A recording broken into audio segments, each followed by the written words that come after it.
My toxic cousin copies my entire life. I plan to use this to ruin her. My cousin used to be my best friend. I used to do almost everything with her. I'd visit during the summer and she would visit during the winter. Somewhere after turning 21 we stopped talking due to her boyfriend and I not getting along, but we eventually made up after 3 years and their breakup. It was really ugly and he laid hands on her till she was hospitalized severely. In November of last year my fiancé proposed to me and I was extremely happy and told my family. I also told my cousin and her new boyfriend when they came over for Thanksgiving and she seemed kinda upset. I brushed it off due to me just being excited and she left without saying anything. 3 weeks later she told my mom she's getting married and my mom told me. I originally didn't have a problem until she started trying to rush her wedding. Everyone was telling her to slow down but she would just get upset and she spent all this money she can't get back. Eventually she gave up on the wedding and I didn't hear from her for a while. My mom recently told me she's getting married on the exact day me and my fiancé decided on. I asked her what was going on because it felt weird and she said it was nothing.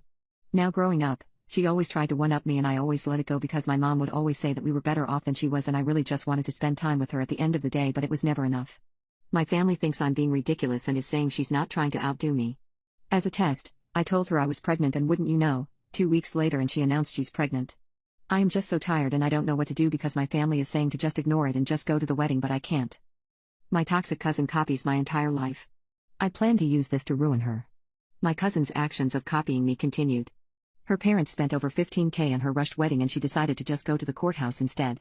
She changed her plans last minute after I said I was going to the courthouse myself. Her parents were furious. Not only was it a waste of their money they can't get back, but they also can't come down for the courthouse wedding they're doing. I also asked if they knew about the GoFundMe that she set up asking for donations in case anyone wants to help them celebrate and they said no. Her dad was having none of it and called her to take it down. I'm not sure if it was taken down or not since I have her blocked on all social media now. About me lying about being pregnant, her parents and my parents, and most of my friends, were all in the loop about me lying. Her fiancé kept spam calling and texting me about what kind of things I was buying for my baby and I told him a whole bunch of things. I made an Amazon wish list and sent it to him. He did mention that it was kind of expensive but I kept saying how much I needed these items because they were so cute and that I knew my cousin would love them. Vape. He ended up buying a lot of stuff. My cousin called me asking to go shopping with me for the babies and that's when I told her that mine was a false positive and how let down I was but that I was happy for her. Her fiancé called me extremely ticked off because there were things he bought that he couldn't return and I should have told him sooner. I asked how that would matter since she is actually pregnant and he hung up. I talked to her mom and she told me that my cousin admitted to faking being pregnant and now her partner is upset with her for lying. My best friend's abusive entitled ex ghosted her then returned years later demanding that she gives him her house. Alexa and I have been friends for years and live together with my parents who adore her like their own daughter. Alexa came to the US from Latin America at 19 as a student. She also started dating her ex after many years of hanging with each other both during vacations and online. I knew them both since high school and they seemed good together. She tried to convince him to move together a few years before their breakup. He was living with his parents who wanted him to leave. At this point she had already finished college and had a job in the US that granted her a visa. He had quit college and worked part-time. From what I can gather, he didn't want to leave his parents' place because of free food and no rent. So instead she asked me if I wanted to move with her so we could afford a bigger place. I said yes and we moved together, adopted a cat and a dog, and pretty much became Grace and Frankie. Around the start of the vid, things got bad for them. This is what I was told and what I saw. They never talked or hung out or anything. I was in a breakup at that time myself, so I wasn't really on top since I had my own issues, but my friend cried so much. She didn't even get a happy birthday from him. He essentially ghosted her one day out of the blue. No breakup text or anything. After a year of no contact, she assumed the relationship was over. She changed all her social media to single, which he could see, took him off her emergency contacts at work and at her doctor's, and just moved on with her life. This year my stepdad's health has gone downhill and my mom needs help caring for him. I put in the idea of all of us living together and I'll care for my dad. Eventually I'll care for my mom too. My mom loved the idea and asked my bestie if she wanted to move with us too so we could all be together and also because at this point, I can't see myself not being in the same house as her. We've come to terms with being single ladies. Heck, we've joked that one of us should adopt and we've become a parent and aunt dynamic. And now the joke is more serious since I'm considering it and she's incredibly supportive. Either way, we found a perfect house. 4-bedroom, 3 bathrooms. Enough space, a yard and everything we need. Since I don't have immediate plans for adopting yet, I have a ton of paperwork and years of planning ahead. We made the extra room into our office and gaming hub.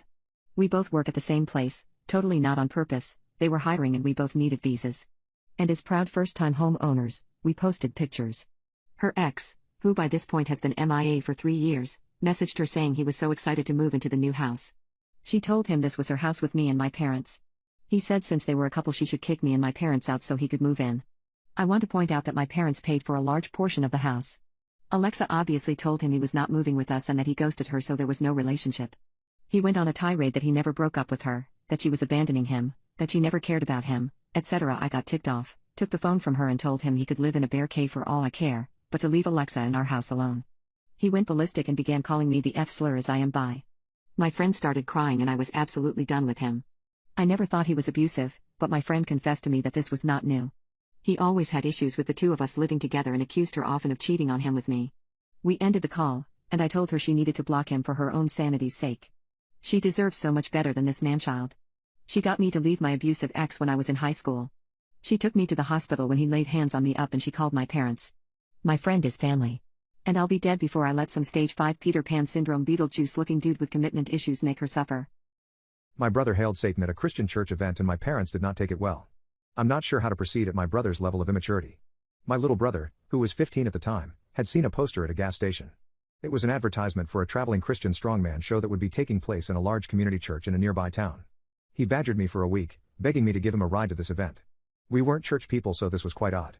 I tried to get him off of it by explaining that events like this were always basically money grabs by churches where they try to convert the unfortunate souls in the audience who showed up without knowing what they were getting themselves into. He didn't care. He just had to see it. These guys were apparently known for such feats as bending metal rods with their bare hands, lifting absurd amounts of weight, and tearing phone books in half. I thought it sounded dumb, but it seemed like it meant a lot to him, so we loaded up into my little Chevy Cavalier and made the trip into town. He insisted that we leave early so we could get the best possible seats. When we got there were only a couple of folks wandering around in front of the church, so we went inside and took our seats in the very front pew. While we waited for the show to start, the muscle guys made small talk with us as the place filled up. The show was pretty much exactly what you'd expect. These older, bodybuilder type of dudes would talk about the power of the Lord, bend a big pipe over their knee, give credit to God for their superhuman strength, ask for donations, rinse and repeat. There came a point in the show where they pulled out a stack of phone books. The biggest of the men laid down a long and rambling prayer, picked up a phone book, and tore it straight in half with relative ease. Impressive. He repeated this 3 or 4 times. Then he asked for audience volunteers to try to replicate what he just did. My little brother was absolutely giddy. He jumped up out of seat immediately. Me please, pick me. Now, my brother was maybe 120 pounds.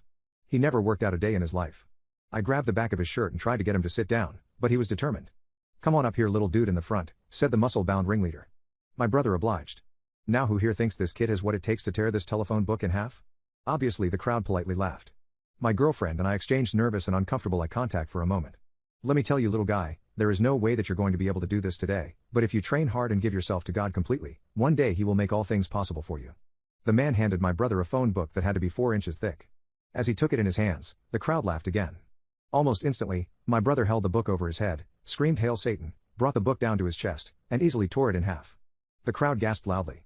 The muscle monsters just stared at him. He then tossed both halves of the book to the ringleader guy and walked down the aisle of pews and straight out of the church. My girlfriend and I had to have been bright red. I was mortified. The ringleader didn't say a word. He just stared absolute lasers straight into us. We awkwardly stood up, kept our eyes on the ground, and followed my brother out of the church. The building was silent. When we got outside, my brother was standing by my car just laughing his butt off. It's all a big trick. I looked it up on the internet. These guys are bogus. Tearing a phone book in half is super easy if you know the technique. I, like everyone else in that building, did not realize that. He was beaming with pride. I couldn't even scold him because it was a hell of a thing to pull off. It was even more impressive that he managed to keep his intentions to himself and had the cojones to follow through. Unfortunately, someone in that church knew who our parents were. They called them to let them know what we had just done before we even got home. Spoiler, they were effing irate. I got my driving privileges taken away for half of my senior year because of this stunt, and my brother was beat to a pulp. I disrespected my crazy religious husband's views.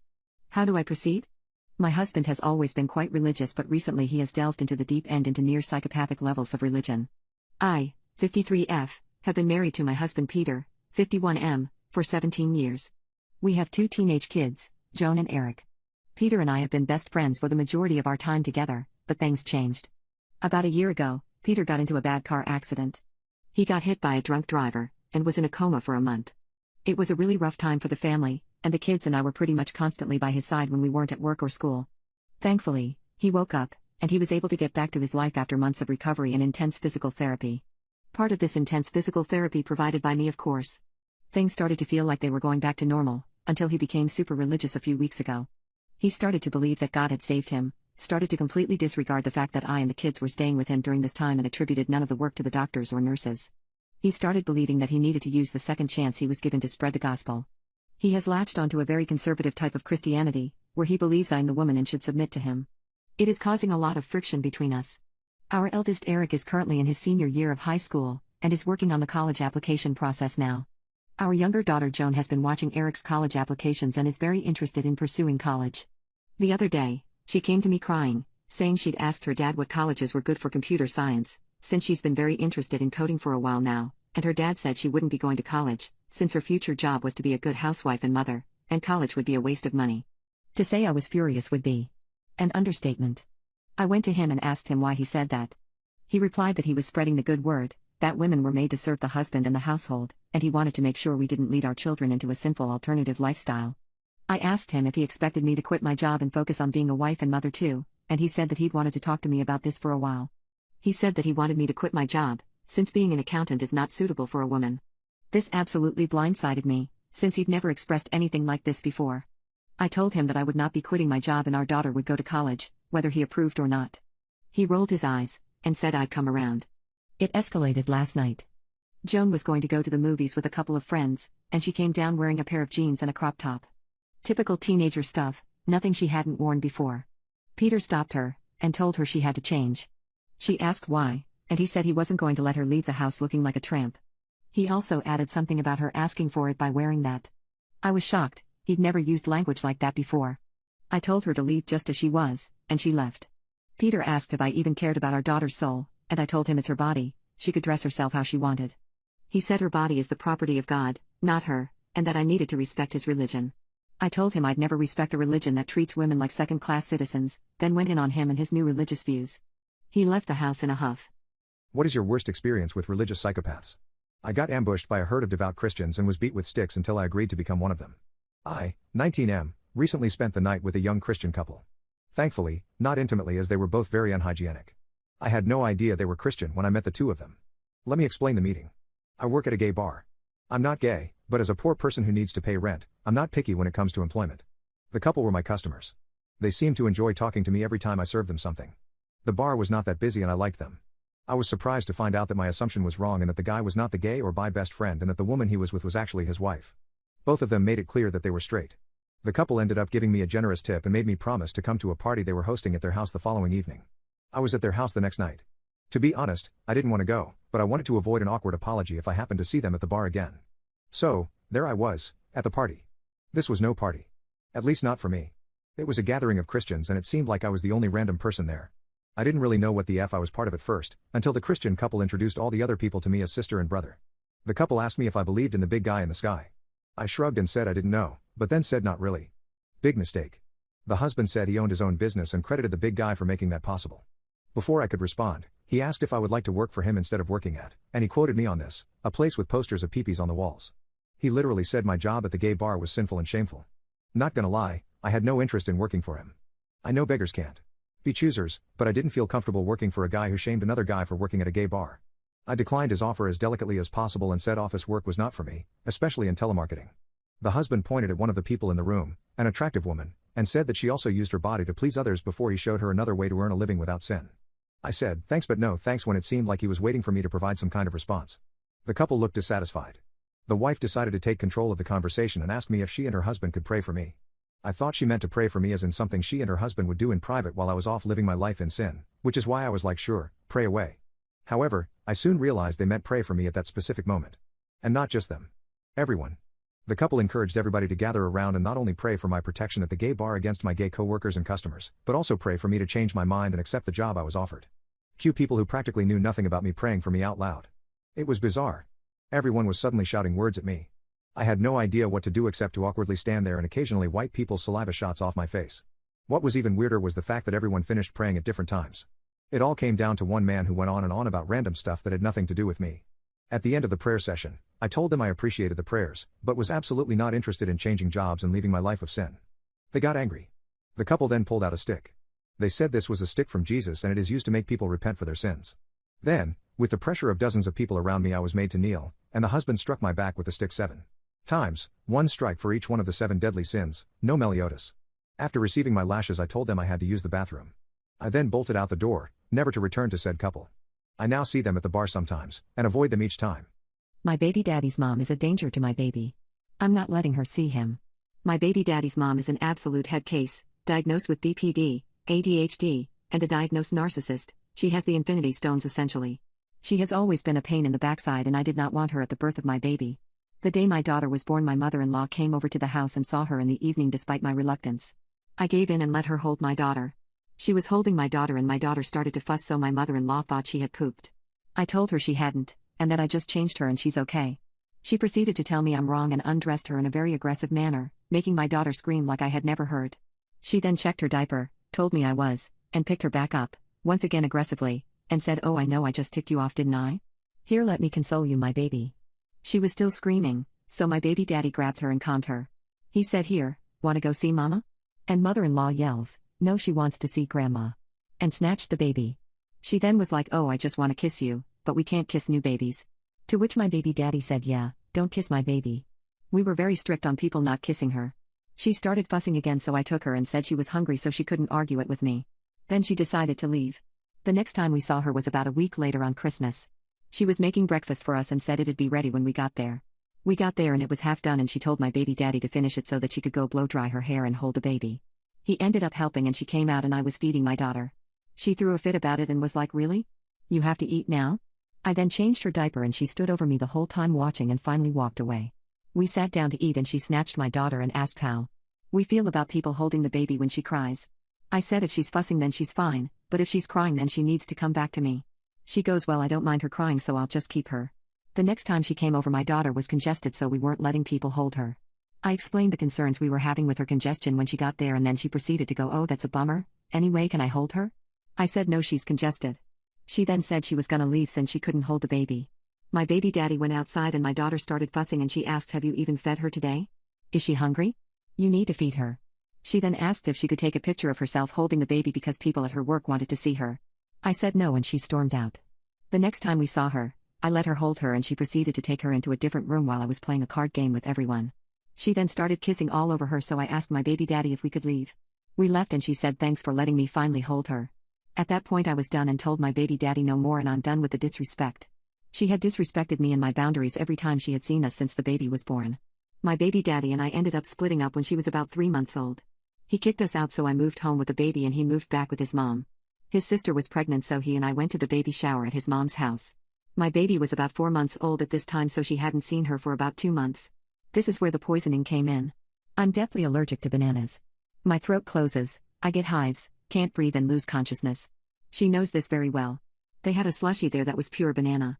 My baby daddy didn't know what it was and got it for me and my ex-mother-in-law handed it to him after he had asked for something to drink for me. She watched me drink it and I looked at him and said, "Does this taste like there's banana in it?" And he started freaking out looking for an EpiPen. She walked up to me and goes, "Oh no, I forgot. How are you feeling?" With a poop-eating grin on her face.